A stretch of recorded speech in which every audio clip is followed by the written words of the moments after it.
வணக்கம், நான் உங்கள் முருகேசன். பெட்ரோல் ஸ்டாப்புக்காண்டி நின்னோம், பெட்ரோல் போட்டு கிளம்பிட்டோம்.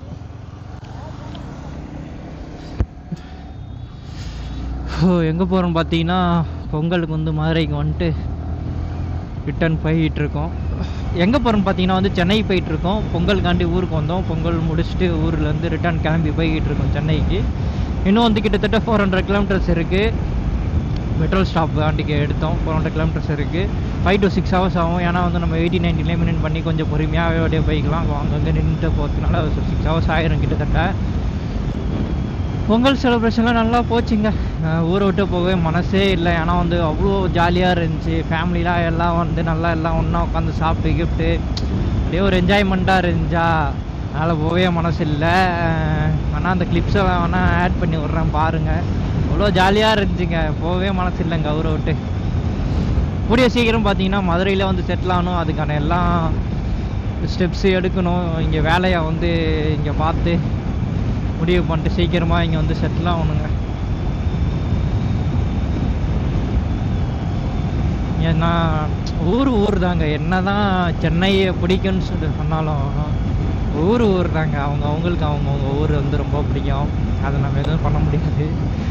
ஊரில் ஃபேமிலி எல்லாத்தையும் ஜாலியாக, சொந்தம் பந்தம் எல்லாம் செம்ம ஜாலியாக இருக்கும். மஞ்சவரட்டு இந்த மாதிரி ஏகப்பட்ட திருவிழா எல்லாம் வந்து பயங்கரமாக யூஸ் பண்ணுவோம். சென்னைக்கு போனே வந்து சென்னையில் என்ன தான் ஃப்ரெண்ட்ஸ் எல்லாம் இருந்தாலும் அந்த ஒரு தனிமை வந்து இப்போ ஃபீல் ஆக ஆரம்பிச்சிருச்சுங்க. ஏன்னே தெரில.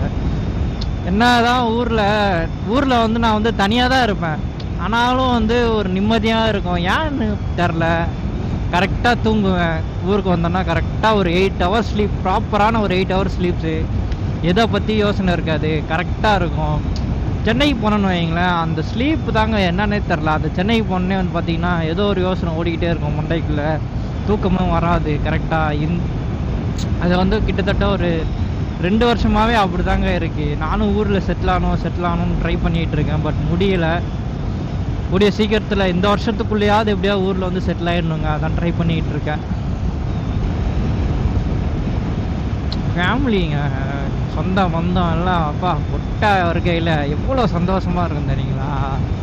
இப்போ ஃபேமிலி இல்லாதவங்களுக்கு தான் அந்த ஃபீல் தெரியும். ஃபேமிலிக்காக ஏங்குறவங்க படத்தில் காட்டுவாங்க, 1000 காட்டுவாங்க சொந்த பந்தம் அப்படி இப்படி அது இதுன்ட்டு. எல்லாம் ரியல் லைஃப்பில் இருக்குதான், இல்லைன்னு சொல்லலை. இல்லை, சொந்த பந்தம் சண்டைன்னு வந்து பார்த்தீங்கன்னா எதுக்கு வரும்னா ஏதாவது காசு, இந்த ஒன்லி பணங்க. பணத்தோட பிரச்சனைனால தான் சொந்த பந்தம் இந்த சண்டையே வர்றதுக்கான காரணமே பண பிரச்சனை தான். அதை தவிர்த்துட்டு பார்த்தீங்கன்னா வைங்களேன், அவங்கெல்லாம் நல்லவங்க தான். நான் சொல்லுவாங்க, நான் இந்த பழியெல்லாம் யார் மேலே போடுவேன்னா வந்து சினிமா இந்த சீரியல்ஸில் மேலே தான் போட்டே ஆவேன் கண்டிப்பாக. அவங்க தான் வந்து இதை அப்படி இப்படின்னு சொல்லி இந்த ஒரு சொசைட்டியை வந்து கெடுக்கிறதே அவங்க தாங்க. அது எவ்வளோ நல்ல விஷயம் தெரியுமா சினிமான்றது. அதை வந்து சினிமா சீரியல்ன்றது ஒரு நல்ல விஷயம். ஆனால் பட் அதில் வந்து இன்ஃப்ளூயன்சஸ் வந்து நிறையா வேறு தவறான இன்ஃப்ளூயன்சஸாக நிறையா பண்ணி இந்த மேல்நாட்டு ஆதிக்கம் இருக்குல்ல, இந்த ஃபாரின் கல்ச்சர்ஸை வந்து அடாப்ட் பண்ணுற மாதிரியான ஒரு விஷயங்கள்லாம் பண்ணிக்கிட்டு இருக்கனால தான் இந்த மாதிரி விஷயங்கள்லாம் நடக்குது. அதை பார்த்து இன்ஸ்பயர் ஆகிட்டு தான் இந்த ஃபேமிலிக்குள்ளே சண்டை வர்றது எல்லாத்துக்குமே காரணமே அதுதான். And money. பட் ரீசெண்ட் டைம்ஸில் வந்து பார்த்தீங்கன்னா நான் நிறையா ஃபேமிலியை மீட் பண்ணேன். அவ்வளோ சந்தோஷமாக இருந்துச்சு அவங்களெல்லாம் பார்க்கறதுக்கு. எப்படின்னா வந்து ஒற்றுமையாக இருக்காங்க. ஒற்றுமையாக இருந்து இப்போ ஒருத்தங்களுக்கு ஒரு பிரச்சனைன்னா அவங்க வந்து டேக் ஓவர் பண்ணி, நான் இருக்கேன்டா வாடா, அண்ணன் தம்பி மாவன் பங்காளி எல்லாம் டேக் ஓவர் பண்ணி ஒரு ஃபேமிலியை வந்து ஒரு லோ லெவலில் இருந்து அப்படியே ஒன்றா வளர்ந்து அப்படியே இப்போ வந்து ஃபுல்லாக நல்லா இருக்காங்க. அதை பார்க்கும்போது எனக்கு அவ்வளோ சந்தோஷமாக இருந்துச்சு. அது ஃபேமிலிக்குள்ளே வந்து இந்த சண்டை வந்து போட்டிங்கன்னா தயவு செஞ்சு அந்த சண்டையை வந்து அவாய்ட் பண்ணுங்கள். மெயினாக சண்டை ஃபேமிலிக்குள்ளே பார்க்குறதுக்கு காரணம் வந்து மணி தாங்க. மணி ஒரு காரணம் தான். அதை தவிர்த்து பார்த்தீங்கன்னா ஒன்றுமே கிடையாது. அதே மாதிரி சொத்து பிரச்சனை, இந்த சொத்து இந்த மணி, இந்த 2 சண்டை தாங்க ஃபேமிலிக்குள்ளே அதிகமாக நம்ம பார்க்குறது. தயவு செஞ்சு இந்த மாதிரிலாம் பண்ணாதீங்க.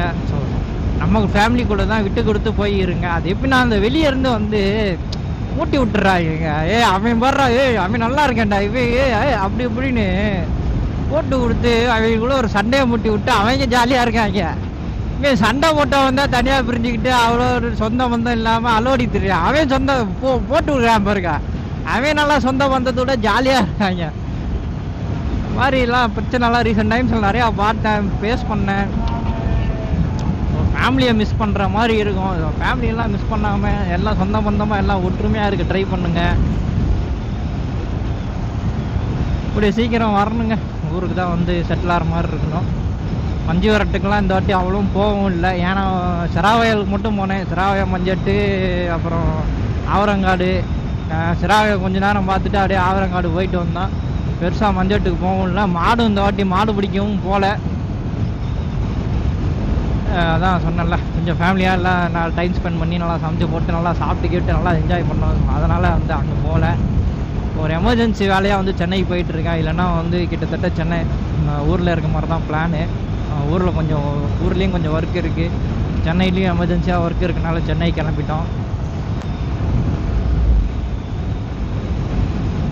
இந்த இந்த இந்த வருஷம் எண்டுக்குள்ளே எப்படியும் ஊரில் செட்டில் ஆகிற மாதிரி பிளான் பண்ணுங்க. ஊரில் வந்து செட்டில் ஆகிற மாதிரி எல்லாம் பிளான் பண்ணிட்டு சீக்கிரமாக ஊருக்கு வரணும். அதான் ட்ரை பண்ணிக்கிட்டு இருக்கேன். பார்ப்போம் எப்படின்ட்டு. எல்லாம் பொங்கல்லாம் நல்லா செலிப்ரேட் பண்ணியிருப்பீங்கன்னு நினைக்கிறேன். அடுத்து வர திருவிழா வருது. அடுத்து எப்போனா 4ஆம் மாதம் வரும். பங்குனி உத்திரம் வரும். பங்குனி உத்திரத்துக்கு வரணும். அது ஊரை பக்கம்னாலே இந்த தென் மாவட்டங்கள்னாலே இந்த தை மாதத்துலேருந்து ஃபுல்லாக திருவிழா தாங்க. தை மாதம் ஆரம்பித்தோம்னா அப்படியே போய்கிட்டே இருக்கும். பங்குனி, சித்திரை, வைகாசி, ஆடி, ஆவணி, புரட்டாசி வரைக்கும் அப்படியே திருவிழா போய்கிட்டு இருக்கோம். மஞ்சட்டு ஓடிக்கிட்டே இருக்கும். புரட்டாசி வரைக்கும் மஞ்சட்டு ஓட்டுவாங்க. அங்கங்கே ஒரு ஊரில் ஒரு மஞ்சட்டு வைப்பாங்க. நல்லா ஜாலியாக போயிட்டுருக்கோம். மஞ்சு விரட்டுனா இப்போ ஜல்லிக்கட்டுனா நிறைய பேர் என்ன நினச்சிக்கிறாங்கன்னா, ஜல்லிக்கட்டு அப்படின்றது ஒரு விஷயந்தான் நினச்சிக்கிட்டு இருக்கீங்க. பட் அப்படி இல்லை. ஜல்லிக்கட்டில் இப்போ வந்து ஜல்லிக்கட்டுன்னு சொல்லி வாடி வைப்பாங்க. வாடினா வந்து அதான் நீங்கள் டிவிலாம் பார்க்குறது, வாடி திறந்து மாடு ஓடும். மஞ்சு விரட்டுன்னு வைப்பாங்க. மஞ்சு விரட்டில் வந்து 2 இருக்குது. ஒன்று வந்து கெடை அப்படியே, அதாவது எப்படின்னா வந்து வாடி மாதிரியே வச்சு அப்படியே ஒரு கம்மாய்க்கில், அதாவது ஒரு ஓப்பன் ஸ்பேஸில் வந்து வாடி மாதிரி வச்சு அதுலேருந்து அவுத்து விடுவாங்க. விரட்டு அதாவது விரட்டு மஞ்சட்டுன்னு வாங்க. அதே மாதிரி இன்னொன்று எப்படின்னா எல்லாம் ஒரு இடத்துல வந்து அசம்பிள் ஆகிட்டு ஒவ்வொரு ஆளாக மாடை திறந்து விடுவாங்க. அதை வந்து விரட்டு மஞ்சட்டு தான். அதே மாதிரி இன்னொரு மஞ்சு விரட்டு என்னன்னு பார்த்தீங்கன்னா வந்து இந்த கத்தாழை இருக்கும். ஒரு வகையான கத்தாழை செடி இருக்கும். அதில் வந்து மஞ்சு திரித்து அதை வந்து மாட்டு கொம்புக்கெலாம் கட்டி அதை வந்து ஊர் திருவிழாவில், அதாவது சும்மா ஊர் திருவிழாவில் மட்டும் பிடிச்சிட்டு போய் அதை விரட்டி விடுவாங்க. அது ஒரு மஞ்சு விரட்டு. யாரும் அது மாடு பிடிக்கலாம் மாட்டாங்க. இதில் வந்து மாட்டுக்காரங்களே பிடிச்சிட்டு போயிட்டு கொஞ்சம் தூரம் கூட்டி போய் அதை கூப்பிட்டு வந்துடுவாங்க. இது ஒரு வகையான மஞ்சு விரட்டு. அப்புறம் வடை மஞ்சு விரட்டுன்னு சொல்லி போடுவாங்க. ஒன்று வந்து வடை நடக்கும். வடைன்னா எப்படின்னா ஒரு சர்க்கிள் கிரவுண்டு மாதிரி இருக்கும். அந்த கிரவுண்டில் வந்து மாடு நிற்கும். டீமு போட்டு 10 பேர் டீமு அந்த மாட்டை அடக்கிற மாதிரி. இது வந்து வடை மஞ்சு விரட்டு. இந்த மாதிரி நிறையா வகையான மஞ்சு விரட்டு இருக்குது. அதான் இப்போ காமனாக வந்து அதை ஜல்லிக்கட்டுன்னு சொல்கிறது.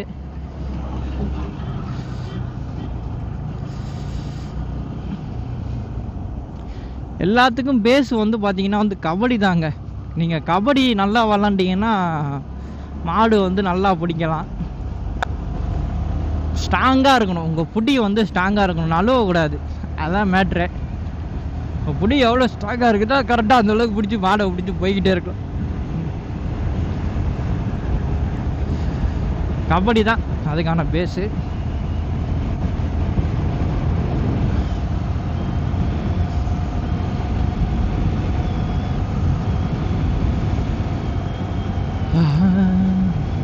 டைம் வந்து பார்த்திங்கன்னா வந்து 9:15 ஆகுது. 9:15னா 10, 11, 12, 1, 2, 3 மணி ஆகும். 3 மணி ஆகும் ரீச் ஆகுது நமக்கு.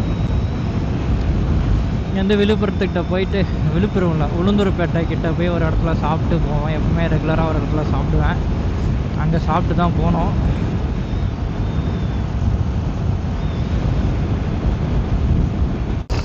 இதோ இங்கே தாங்க சாப்பிட்டு இந்த கிளம்பிட்டோம். எங்கே இருக்குன்னு பார்த்தீங்கன்னா உளுந்தூர்பேட்டை கிட்ட இருக்கோம். இன்னும் வந்து இங்கேருந்து 200 கிலோமீட்டர்ஸ் இருக்குது. டைம் பார்த்தீங்கன்னா 12:30 ஆயிடுச்சு. சென்னை போய் ரீச் ஆகிறதுக்கு வந்து சென்னை போய் ரீச் ஆகிறதுக்கு 3:30 to 4 o'clock ஆயிரும். அவசரப்பட்டு தெரியாதனமாக வயிறு ஃபுல்லாக வர சாப்பிட்டேங்க, முடியல. மாதிரி தம் ஆகுது அப்படியே. நீங்கள் யாரும் வந்து பண்ணாதீங்க. ரயிலில் இருக்கும்போது எப்பவுமே வந்து ஹெவியாக சாப்பிட்றாதீங்க. நானே லைட்டாக தான் சாப்பிட்ணுன்னு நினச்சேன், ஆனால் செம பசிங்க. காலையில் சாப்பிடவே இல்லையா, செம பசியா சாப்பிட்டேன் ஃபுல்லாக. ஆனால் முடியல. எங்கேயா நிப்பாட்டி டீ குடிச்சிட்டு கொஞ்சம் ரிலாக்ஸ் ஆகிட்டு தான் போனோம்.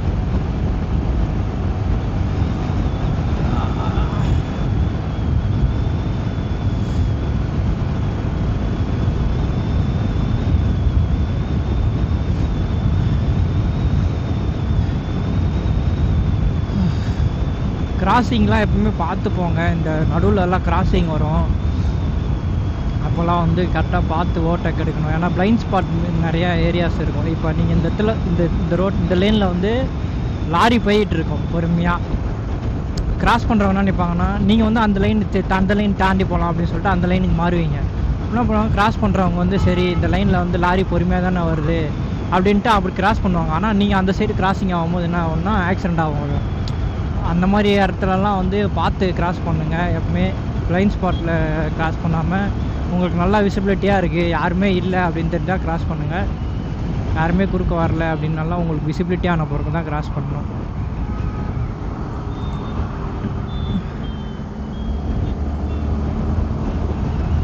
அதே மாதிரி ஹைவேல வந்து ரைட் பண்ணுறீங்கன்னா இந்த மிரர் போட்டுக்கோங்க, பிளைண்ட் ஸ்பாட் மிரர் போட்டுக்கோங்க. செம்ம யூஸ்ஃபுல்லாக இருக்கும். ஏன்னா இப்போ இந்த மிரரில் பார்த்தீங்கன்னா வந்து உங்கள் கிட்ட வர கார் வந்து தெரியாது. க்ளோஸாக இப்போ உங்கள் க்ளோஸாக பின்னாடியே வருதுன்னா அது தெரியாது. பிளைண்ட் ஸ்பாட் மிரர்லாம் நல்லா தெரியும். ஸோ ஹைவேலாம் ரைட் பண்ணுறீங்க அப்படின்னா கண்டிப்பாக வந்து பிளைண்ட் ஸ்பாட் இந்த பாருங்கள், இந்த மிரரில் கார் வருது தெரிதா, மறைஞ்சிருச்சு, ஆனால் இந்த மிரரில் தெரிது பாருங்கள். அந்த மாதிரி அதனால தான் இந்த மிரர் யூஸ் பண்ணுவோம். இப்போ இங்கே ஒரு மிரரில் தெரிது பாருங்கள் காரு, ஆனால் இந்த மிரரில் தெரியாது. வேறு ஏதாவது கார் வந்தால் உங்களுக்கு காட்டுறேன் பாருங்கள். இப்போ நான் ஒரு கார்கிட்ட போகிறேன். இப்போ பாருங்கள், அந்த கார் பிளைண்ட் ஸ்பாட் மிரரில் தெரியுது, ஆனால் இந்த மிரரில் இப்போ தான் தெரியுது. அதனால தான் இந்த பிளைண்ட் ஸ்பாட் மிரர் வந்து ரொம்ப முக்கியம். ஹைவேல ரைட் பண்ணுறவங்க கண்டிப்பாக இன்ஸ்டால் பண்ணிக்கோங்க. ஒரு 100லேருந்து 150க்குள்ளே தான் வரும். ரொம்ப யூஸ்ஃபுல்லாக இருக்கும். அப்பப்போ என்ன பண்ணிடுறேன்னா இந்த லென்ஸு கேப் மாட்டி வச்சுருக்காங்க, அந்த கேப்பை மாட்டாமலே விளாக் பண்ணிடுறேன், மறந்துடுறேங்க அந்த கேப் இருக்கிறது. அப்புறம் தான் ஞாபகம் வருது, ஆஹா நான் எவ்வளோ நேரம் பேசிட்டு வந்து கடைசியில் இருட்டாக இருக்குமே அப்படின்ட்டு அப்புறம் தான் ஞாபகம் வருது. மறந்து போயிடுது அந்த லென்ஸ் கேப்பை கைட்டுறதுக்கு. ஏன்னா நிறையா வந்து இந்த மண் ஏற்றிட்டு வண்டி போகிறாங்க. ஹைவேல வந்து வேலை நடக்கிறதுல மண் ஏற்றிட்டு லாரி போகிறாங்களா, அதுலேருந்து கல் வந்து அடிக்குதுங்க. கல்லில் அடித்து லென்ஸு டேமேஜ் ஆகிரும்னு சொல்லிட்டு அப்பப்போ விளாக் எடுக்காதப்போலாம் வந்து கேப் போட்டு வச்சுக்கிறேன். அதை அப்புறம் பார்த்தீங்கன்னா கலட்ட மறந்துடுறேங்க.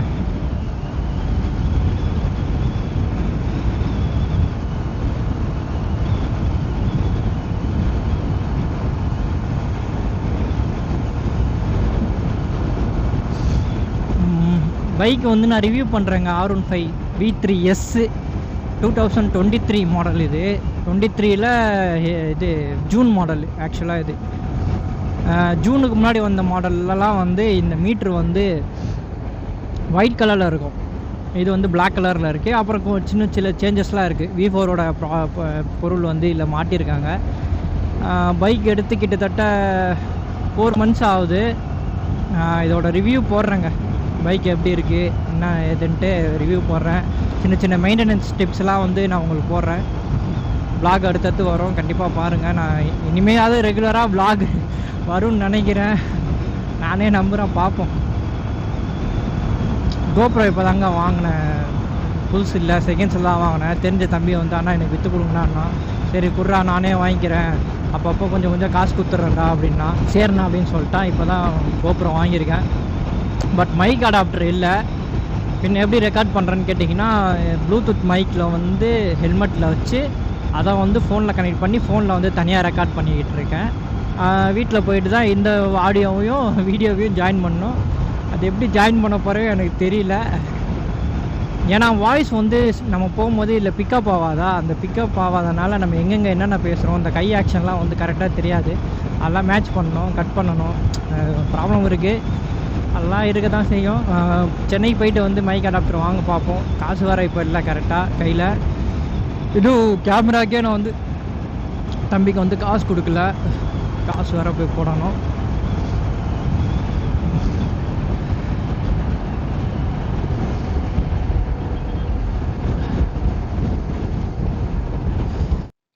டைம் வந்து பார்த்தீங்கன்னா 4 o'clock ஆயிடுச்சு. நம்ம சென்னைக்கு வந்து ரீச் ஆயிட்டோம். இதோட நான் இந்த வீடியோ எண்ட் பண்ணிக்கிறேன். நம்ம சேனலுக்கு யாராவது புதுசா இருந்தீங்கன்னா மறக்காம சப்ஸ்கிரைப் பண்ணிக்கோங்க. அந்த பெல் பட்டனை பிரஸ் பண்ணிக்கோங்க. அப்பதான் நான் போற நோட்டிஃபிகேஷன் வரும்.